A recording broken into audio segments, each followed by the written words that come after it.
नमस्कार दोस्तों, मेरे YouTube के कम्युनिटी पोस्ट पर मैंने आप सभी से ये क्वेश्चन पूछा था कि नेगेटिव थॉट्स क्यों आते हैं, जिसके ऑप्शंस आप अपने स्क्रीन पर ही देख सकते हो। पहला ऑप्शन ये है कि खुद आते हैं, हमारा उसमें कोई कंट्रोल नहीं होता। और दूसरा ऑप्शन है नेगेटिव थॉट्स भी ज़रूरी है। तीसरा ऑप्शन है बोथ। और चौथा ऑप्शन है दोनों में से कोई नहीं।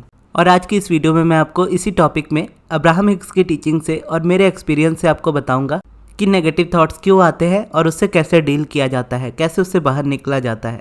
अब्राहम की ही एक बुक में पढ़ रहा था जिसका नाम है money and the law of attraction, जिसमें नेगेटिव थॉट्स और फीलिंग्स को लेकर बात हो रही थी। और क्वेश्चन ये था कि हम नेगेटिव फील करते ही क्यों है, हमारे अंदर नेगेटिव इमोशन आता ही क्यों है।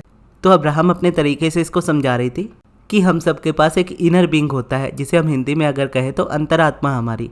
और हमारा इनर बीइंग यानी हमारी अंतरात्मा हमसे बहुत ज़्यादा प्यार करती है। यानी हमारे इनर बीइंग की जो लैंग्वेज होती है वो सोर्स की लैंग्वेज होती है, यानी वो यूनिवर्स की लैंग्वेज होती है। और यूनिवर्स की जो लैंग्वेज है वो प्यार की है, वो एप्रिसिएशन की है, नॉलेज की है, विजडम की है, ग्रेटिट्यूड की है, अच्छी फीलिंग की है। अब इसको आप ऐसे समझ सकते हो कि आपका इनर बीइंग और यूनिवर्स दोनों एक जैसे ही है। और इनर बीइंग को आप इस तरीके से समझ सकते हो कि इनर बीइंग एक जरिया है यूनिवर्स से बात करने का। अब क्योंकि हमारे इनर बीइंग की और यूनिवर्स की भाषा सेम है और वो पूरी दुनिया को, यानी यूनिवर्स और हमारा इनर बीइंग, वो पूरी दुनिया को और हमें सिर्फ प्यार की नज़र से देखते हैं। और वो ये बिलीव करते हैं कि हमारे लिए दुनिया की हर चीज़ पॉसिबल है। हम जो भी हमारी लाइफ में चाहते हैं वो सारी चीज़ें हम डिज़र्व करते हैं और वो सारी चीज़ें आसानी से हमारी लाइफ में होनी चाहिए। और हमें हमारी लाइफ में खुशी मिलनी चाहिए, हमें अपनी लाइफ को एंजॉय करना चाहिए। तो ये हमारे इनर बीइंग की और यूनिवर्स की लैंग्वेज है। जब इस लैंग्वेज को हम रियल रियलिटी में देख रहे होते हैं, रियल रियलिटी में इस चीज़ को फील कर रहे होते हैं, तो हम ऑटोमेटिकली अच्छा फील करते हैं और हम अलाइनमेंट में होते हैं।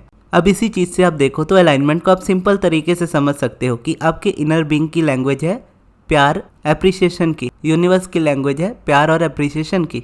और जब हम उसी प्यार और एप्रिसिएशन को रियल दुनिया में देखते हैं तो हम यूनिवर्स और अपने इनर बीइंग के साथ अलाइनमेंट में हैं। क्योंकि यूनिवर्स और हमारा इनर बीइंग जो दुनिया को देखता है, जिस नज़र से वो दुनिया को देखता है उसी नज़र से हम भी देख रहे हैं, तो हम अलाइनमेंट में हैं।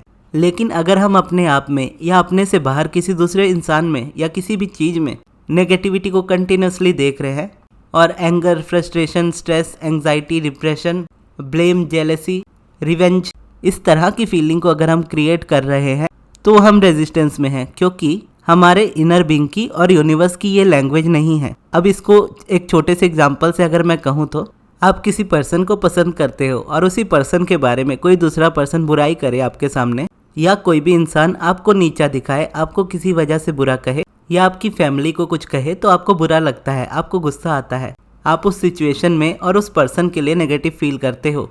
ठीक उसी तरह जब आप पूरी दुनिया को यूनिवर्स और आपके इनर बीइंग की नज़र से हट कर देखते हो, उससे अपोजिट तरीके से देखते हो, यानी दूसरों में बुराई देखते हो, किसी चीज़ में बुराई देखते हो या अपने आप में बुराई देखते हो, तो आप बुरा फील करते हो। क्योंकि आपके इनर बीइंग को और यूनिवर्स को ये चीज़ पता होती है कि आप एक बहुत वैल्यूएबल इंसान हो और आपको जो चीज़ आपकी लाइफ में चाहिए वो सारी चीज़ें आप इजीली डिजर्व करते हो। और जब इस बात को आप समझ नहीं पाते और एक्सेप्ट नहीं कर पाते, तो आप किसी दूसरे पर्सन में और अपने अंदर उन कमियों को देखते हो और उन कमियों की वजह से आपको बुरा फील होने लगता है, आपको नेगेटिविटी फील होने लगती है। आपकी नेगेटिव फीलिंग्स के थ्रू यूनिवर्स और आपका इनर बीइंग आपको बता रहा होता है कि तुम वैसे नहीं हो, जैसा तुम फील कर रहे हो तुम वो नहीं हो, तुम अच्छा फील करो, तुम अलाइनमेंट में रहो। तो अब इससे आप समझ चुके हो कि नेगेटिव थॉट्स क्यों आते हैं और कैसे आते हैं। अब मैं आपको बताता हूँ कि इससे डील कैसे करना है और इसमें से बाहर कैसे निकलना है। अब इसके लिए सिंपल सा तरीका आपको समझना होगा कि आप जो भी अपने माइंड में सोचते हो, आपकी वो थिंकिंग, आपके वो थॉट्स एक चलती हुई ट्रेन की तरह है जो कि बहुत स्पीड से चल रही है और उसका कोई ड्राइवर नहीं है जो उसको कंट्रोल कर सके, जो उसकी स्पीड को बढ़ा या घटा सके, जो उसमें ब्रेक लगा सके या उसको सही रास्ते पर ले जा सके। तो ऐसी ट्रेन का एट द एंड में क्या होगा आप खुद ही जानते हो। ठीक उसी तरह से हमारा माइंड होता है। जब हमारे थॉट्स बाय डिफ़ॉल्ट चल रहे होते हैं, क्योंकि हमारे थॉट्स का काम ही है हमेशा हमारे माइंड में आते रहना, और जब तक उसका कंट्रोल हम अपने हाथ में ना ले ले तो वो इसी ट्रेन की तरह भागता जाता है और आपकी लाइफ को पूरी तरह से डिस्ट्रॉय करता जाता है हर एक तरफ से। और इस चीज़ से बचने का एक ही रास्ता है कि ये कंट्रोल आप अपने हाथ में लो, अपने थॉट्स को अपने तरीके से आप क्रिएट करो, अपनी ट्रेन को खुद से चलाओ, ना कि वो खुद से चले। यानी अपने थॉट्स और अपनी फीलिंग्स को अपनी मर्जी से क्रिएट करो। और ये एबिलिटी दुनिया के हर एक इंसान में होती है कि सिचुएशन जैसी भी हो हमारी लाइफ में, हमारे पास ये चॉइस होती है कि उस जगह पर हम खुश भी हो सकते हैं, हम दुख भी हो सकते हैं, या खुशी और दुख को आप कुछ पल का भी देख सकते हो कि हो सकता है कि उस जगह पर आप ज़्यादा दुखी फील कर रहे हो, वो सिचुएशन हो सकता है बहुत नेगेटिव हो, वहाँ पे आपके लिए अच्छा फील करना पॉसिबल ना हो। लेकिन हमारे पास ये चॉइस ज़रूर होती है कि हम लॉन्ग टर्म में उस सिचुएशन में से पॉजिटिविटी को फील करते हुए बाहर निकले। अब इसको ऐसे देख सकते हैं कि कोई सीरियस सिचुएशन आपकी लाइफ में है, यानी कोई पर्सन आपके सामने है जो आपको मारना या आपको नुकसान पहुंचाना चाहता है और उसके लिए वो पर्सन आपके ऊपर अटैक करता है। तो ऐसी सिचुएशन में आप बैठकर मेडिटेशन नहीं कर सकते या उस पर्सन के बारे में पॉजिटिव एस्पेक्ट नहीं सोच सकते। वो पर्सन आप पर अटैक कर रहा है तो आपको अपने आप को बचाना होगा, या तो भाग के या तो उस पर्सन पे अटैक करके। जो भी तरीका चूज करते हो वो आपकी चॉइस होती है, लेकिन उस सिचुएशन में से निकलने के बाद आप क्या करते हो वो ज़्यादा इंपॉर्टेंस रखता है आपकी लाइफ में। क्योंकि लाइफ में ऐसी बहुत सारी सिचुएशंस आएंगी जहाँ पर आप पॉजिटिव नहीं सोच सकते, उस वक्त पॉजिटिव फीलिंग नहीं क्रिएट कर सकते। तो उस वक्त अपना गुस्सा कीजिए, उस वक्त अपने फ्रस्ट्रेशन को निकालिए, लेकिन उस जगह से जब आप वापस आइए तो उसके बाद अपने थॉट्स को क्लियर करना स्टार्ट कीजिए। अगर आप मेडिटेशन कंटिन्यू करते हो तो ये हैबिट आपकी ऑटोमेटिकली हो जाती है कि जो बातें आपको सालों साल परेशान करती है, महीनों तक परेशान करती है, हफ्तों तक परेशान करती है, वो सारे चीज़ें और वो सारे थॉट्स 1-2 दिन में 1-2 घंटे में ख़त्म हो जाते हैं।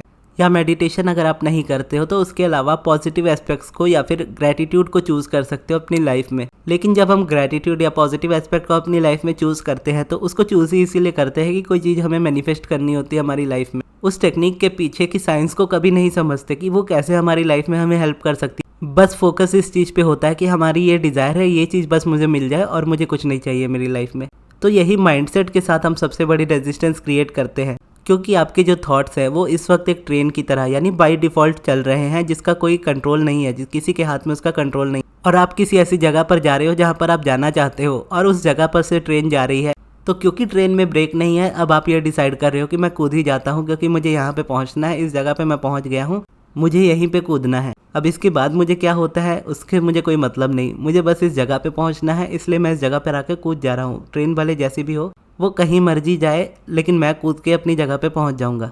हम ना चाहते हुए भी हमारी लाइफ में चॉइसेस इसी तरह से ले रहे होते हैं कि जॉब मैनिफेस्ट करनी है कैसे भी हो जाए, स्पेसिफिक पर्सन मैनिफेस्ट करना है कैसे भी हो जाए।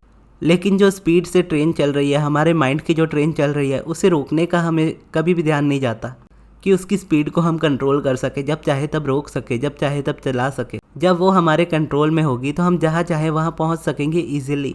तो इसीलिए सिंगल डिज़ायर के पीछे जब तक हम भागते हैं तब तक मैनिफेस्टेशन नहीं हो पाती, क्योंकि हमारा गोल ही वही बन जाता है। बहुत से लोग लॉ ऑफ अट्रैक्शन को सिर्फ इसीलिए फॉलो करते हैं क्योंकि वो अपने स्पेसिफिक पर्सन को मैनिफेस्ट करना चाहते हैं। या मेडिटेशन या ग्रैटिट्यूड वॉक या पॉजिटिव एस्पेक्ट्स लिखेंगे भी तो उसके पीछे का मोटिव सिर्फ और सिर्फ यही होगा कि वो चीज़ मैनिफेस्ट हो जाए या वो पर्सन मैनिफेस्ट हो जाए। जबकि अगर मैं आपको मेरे बारे में बताऊं कि जब मैंने मेडिटेशन करना स्टार्ट किया था तो मेडिटेशन करने का मेरा इकलौता इंटेंशन ये था कि जैसी लाइफ उस वक्त मैं जी रहा था मैं बिल्कुल भी नहीं जीना चाहता था। मैं चाहता था कि मेरी लाइफ चेंज हो, मैं हमेशा अपनी लाइफ में खुश रहूं, एक अच्छी लाइफ जीऊं, ये मैं चाहता था। और इस चीज़ में मुझे जितना टाइम लगेगा मैं उतना टाइम देने को तैयार हूँ। चाहे मुझे पूरी लाइफ टाइम मेडिटेशन करना पड़े, मैं पूरी लाइफ टाइम मेडिटेशन करने को तैयार हूँ, लेकिन इस सिचुएशन में से मैं निकलूंगा।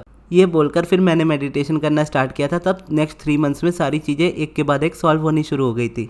और मेडिटेशन को कंटिन्यूसली 3 महीने करने के बाद फिर मैंने ग्रैटिट्यूड वॉक करना स्टार्ट किया था। और वो इसीलिए किया था क्योंकि मैं ग्रैटिट्यूड को फील करना चाहता था, अपनी पॉजिटिव फीलिंग को और ज़्यादा बढ़ाना चाहता था। ग्रैटिट्यूड को चाहता था कि वो मेरी नेचुरल हैबिट बन जाए और मैं हर चीज़ के लिए हमेशा थैंक यू कहूँ, इसलिए मैंने उसको स्टार्ट किया था। और इसको करते हुए मुझे 3 महीने मेडिटेशन में हुए थे और उसके बाद 3 महीने और मेडिटेशन प्लस ग्रैटिट्यूड वॉक की प्रैक्टिस करते हुए 6 महीने कंटिन्यूसली हो चुके थे अलाइनमेंट की प्रैक्टिस करते हुए। और उसके बाद जब मैंने पॉजिटिव एस्पेक्ट्स को लिखा पहली बार, तो क्योंकि मुझे उस वक्त मनी मैनिफेस्ट करना था, इसके लिए मैं उस चीज़ को सीख रहा था।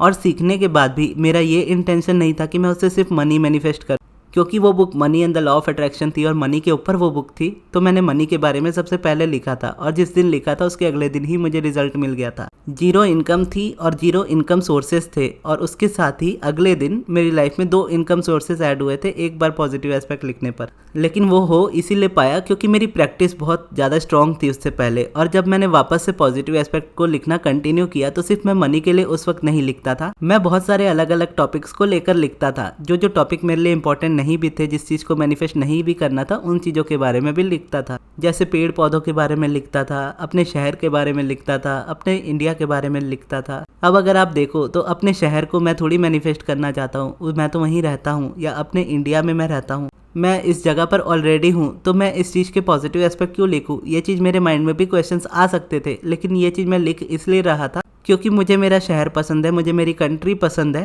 तो मेरे लिए इजी होता है मेरी कंट्री और मेरे शहर के बारे में पॉजिटिव एस्पेक्ट लिखना, क्योंकि मैं ये पॉजिटिव एस्पेक्ट अगर लिखता जाऊंगा तो इस जगहों से मुझे और ज़्यादा प्यार होता जाएगा और भी ज़्यादा पॉजिटिविटी मैं इसमें देखने लगूंगा। और क्योंकि मैं प्रैक्टिस कर रहा हूँ इस चीज़ की, पॉजिटिविटी देखने की प्रैक्टिस कर रहा हूँ, भले ही मैं अपनी कंट्री में पॉजिटिविटी देख रहा हूँ या अपने शहर में पॉजिटिविटी देख रहा हूँ, लेकिन मैं पॉजिटिविटी देखने की प्रैक्टिस कर रहा हूँ, तो ये चीज़ सारी चीज़ों में हेल्प करेगी मुझे। मेरा माइंडसेट ही ऐसा चेंज होने लगेगा कि मैं जिस भी चीज़ में देखूंगा उस चीज़ में मुझे पॉजिटिविटी दिखेगी। इस इंटेंशन के साथ मैं उसको लेकर चला था। और फिर उसके बाद मैंने देखा कि बहुत सारे टॉपिक्स भी इंपॉर्टेंट नहीं होते, सिर्फ एक टॉपिक को आप चूज करके सारी अलाइनमेंट में आ सकते हो। तब जाके चूज किया मैंने topic positive aspects of money. और मनी भी इसीलिए नहीं लिखता हूँ कि मुझे कोई पर्टिकुलर अमाउंट मैनिफेस्ट करना है अपनी लाइफ में या पर्टिकुलर मेरी इनकम हो। मैं उसको इसीलिए लिखता हूँ कि मेरी मनी की वाइब्रेशन हमेशा अच्छी रहे और हमेशा बढ़ती रहे, क्योंकि जितनी मेरी वाइब्रेशन बढ़ती जाएगी उतना ज़्यादा मेरे पास पैसे होंगे। और इतने सिंपल तरीके से ही मैं लॉ ऑफ अट्रैक्शन को फॉलो करता हूँ। और इसी जर्नी में आपको कॉन्ट्रास्ट भी देखने मिलेंगे, आपको नेगेटिव थॉट्स भी देखने मिलेंगे, लेकिन आपके पास हमेशा ये चॉइस होगी कि आपको क्या करना है, क्या फील करना है।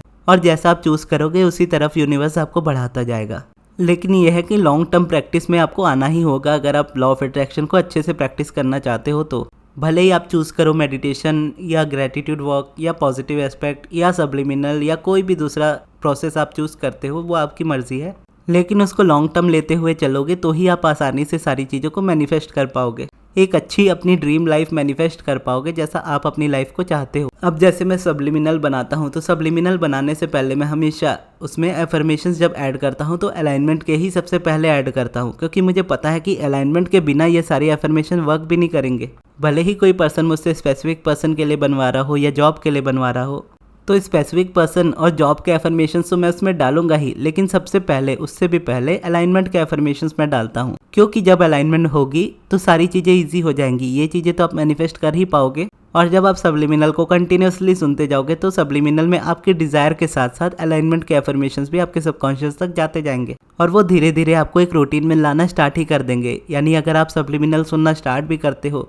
भले ही उसके पीछे आपकी सिर्फ ये इंटेंशन है कि मुझे बस मेरी डिज़ायर मैनिफेस्ट करनी है, तो वो डिज़ायर भी मैनिफेस्ट होगी, क्योंकि आप उस सब्लिमिनल को लंबे समय तक सुनोगे।